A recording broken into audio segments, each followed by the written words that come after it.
So you've had your first dose of medication or a new type of medication and you're just wondering, how long is it going to take for this to freaking work? Or how do I know if it's working?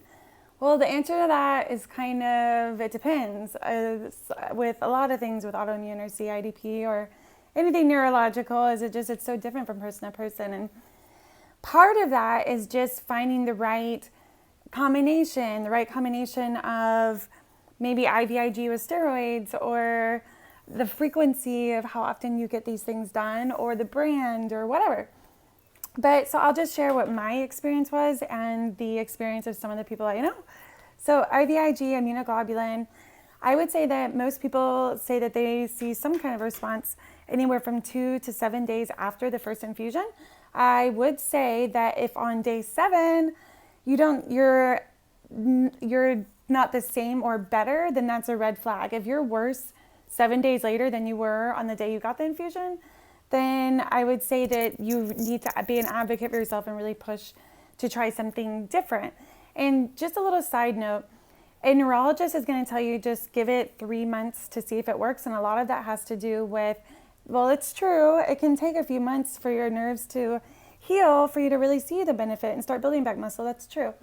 But it's also because to try another form of medication, you have to show insurance that the first form of treatment did not work. So in the case that you as a patient, 7 days later, you're worse than when you got the infusion, I'm telling you that you really need to be your own advocate and really, really push to get something changed. And another thing is, if you're working with a doctor that doesn't have a sense of urgency, then you should probably change doctors. I've worked with, I don't know, like 6 neurologists at this point, and it really is such a different experience. Sorry, my dog is scratching. It really is such a different experience from neurologist to neurologist. And I've had the best outcomes and the best experiences with the ones that do have the same sense of urgency that I do. So you can find it is out there. Plasmapheresis. So the neurologist told me while I was in the hospital that, most people get 5 plasmapheresis, plasma exchanges over the course of like 8 or 9 days in the hospital. That's common for your first time to do it.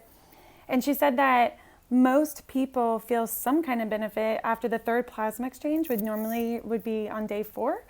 Well, in my case, I didn't. On day 4, most people start to see something, like they have a little bit of new movement, a little less pain. For me, I didn't see any improvement until day 17. So again, I think it just depends on how much damage has been done to your myelin sheath, of how long it's going to take for those nerves to actually heal enough to feel the benefit of the medication stopping the attack.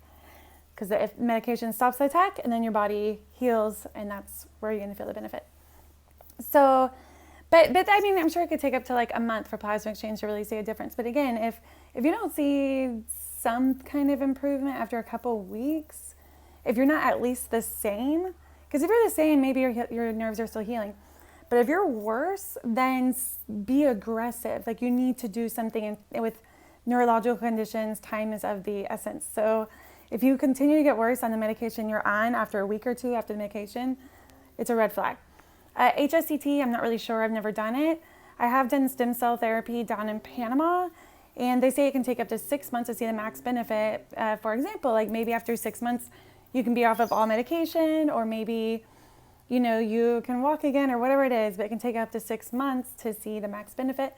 Some people see some kind of relief a few days after stem cell therapy. Other people, it takes a few weeks. Some take a few months, some never.